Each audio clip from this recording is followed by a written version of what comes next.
আজ 2026 সাল। আচ্ছা, আপনারা কি কখনো ভেবে দেখছেন একটি দেশ ঠিক কতটা ঋণ নিতে পারে? আজ থেকে 10 বছর আগে রূপপুর পারমাণবিক বিদ্যুৎ কেন্দ্র নিয়ে যখন ডামাডোল শুরু হলো, আমাদের বলা হয়েছিল বাংলাদেশ এবার পরমাণু শক্তির এলিট ক্লাবে ঢুকবে, গড়ে গড়ে 24 ঘন্টা কারেন্ট আসবে। আজ 10 বছর পার হয়ে গেছে, খরচ হয়েছে 1,60,000 কোটি টাকা। অথচ আজকেও আমরা যখন এই ভিডিওটা দেখছি, আমাদের পাড়ায় কোথাও না কোথাও লোডশেডিং চলছে। খটকাটা ঠিক এইখানেই, এতগুলো টাকা গেল কোথায়? কেন বারবার ডেডলাইন পেছালো? আর কেনই বা 5 টাকার বিদ্যুৎ এখন 15 টাকায় কিনতে হবে আমাদের? আজ অ্যালগোরিদম ফাইলে আমরা কোনো পলিটিক্স করব না, স্রেফ লজিক আর ডাটা দিয়ে এই প্রজেক্টের ময়না তদন্ত করব।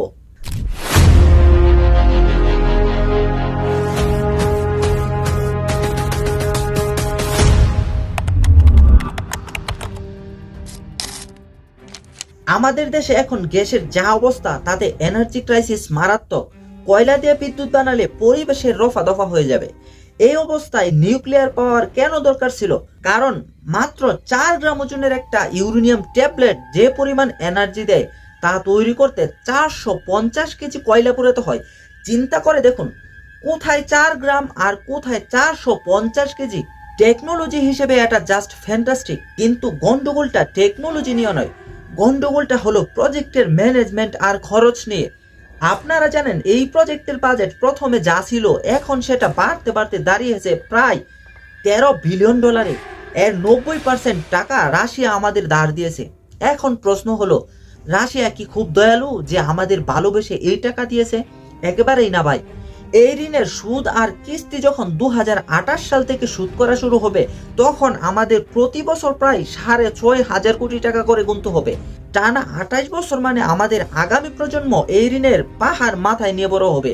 সবচেয়ে বড় ট্র্যাজেডি কি জানেন? আমরা তো বিশাল পাওয়ার প্ল্যান্ট বানিয়ে ফেললাম, কিন্তু সেই বিদ্যুৎ যে আপনার বাড়ি পর্যন্ত পৌঁছাবে, সেই তার বা গ্রিড লাইন বানাতে আমরা বেমালুম ভুলে গেলাম।